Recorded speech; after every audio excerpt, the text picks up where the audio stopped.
Okay, so from these beautiful things, here you can also see these pipettes, these fancy pipettes, and we use the pipettes to measure a specific volume. And we want to cover a proper tutorial for the pipettes separately so that we can tell you in detail about the pipettes. But here I will tell you in very short. So you can see there are 6 type of pipettes here. So this one is the very big, you can see it, and then this guy is of 5 ml. So on the top it's written it's 5000 microliter pipette, it's 5 ml. This is 1 ml pipette, so always the volume is written on the top.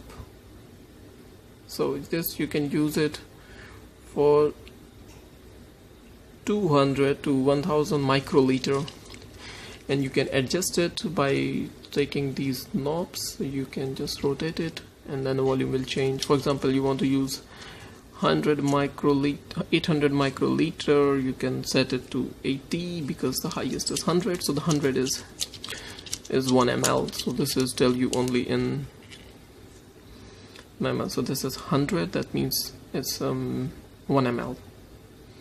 Okay, so 98 means 980 microliter, and then 90 means is 900 microliter. So this is just a reading which you will get familiar. You can set whatever volume you want to adjust it, and then you can use it. For example, 800 microliter. Then the other is this guy is of pipette. Pipette is 200 microliter. So if you want to, so this guy you can use the 1 ml only for 1 ml to 200 microliter. Okay, I'll show you. Yeah, you can see it, 200 to 1000. So if you want to measure a volume less than 200, you have to use a 200 microliter pipette. And yeah, so then for example this is now telling you the 150 microliter, and that's how we have different. And this is of 100 microliter pipette. This is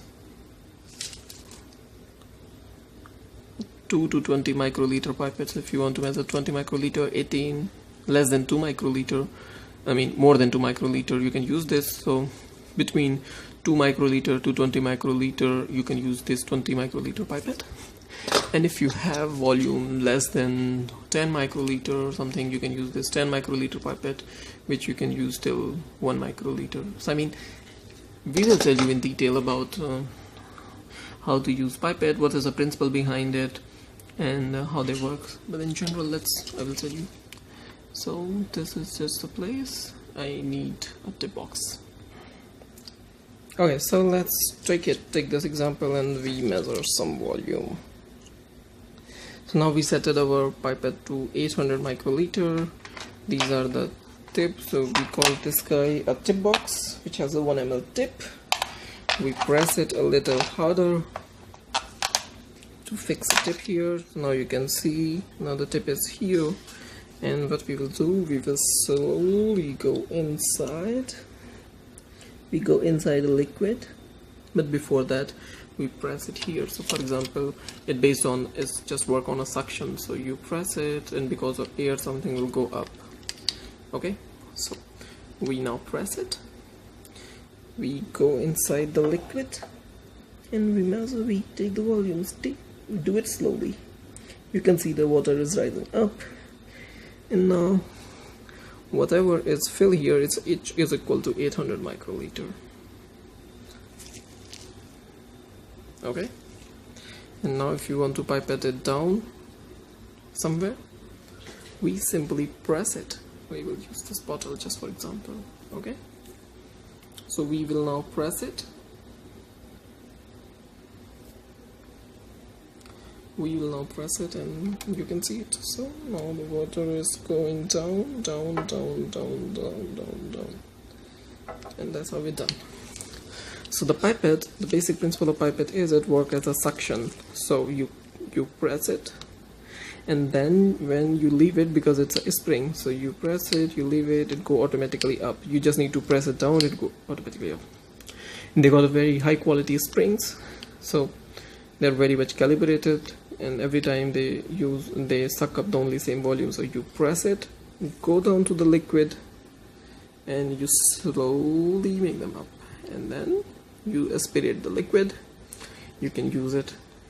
Yeah, so just kind of little practical thing here. This you can do with any type of pipette, and you can measure several volume.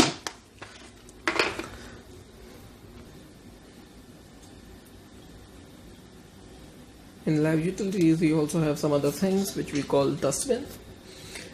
Of course, it should be there, otherwise where will you throw? So this is a dustbin where you throw the big thing directly down there. We also have the fridge. So this is a fridge, this is a -20 fridge, and you can see it. So you can store things here, you can store antibodies, you can store several things down there. And we do also have a 4-degree fridge. So this is a 4-degree fridge. You can see it, you can keep the chemical at 4 degrees, for example, some chemical. Yeah, so those are sensitive, and you have to store them at 4 degrees, so you can keep the small chemicals at 4 degrees.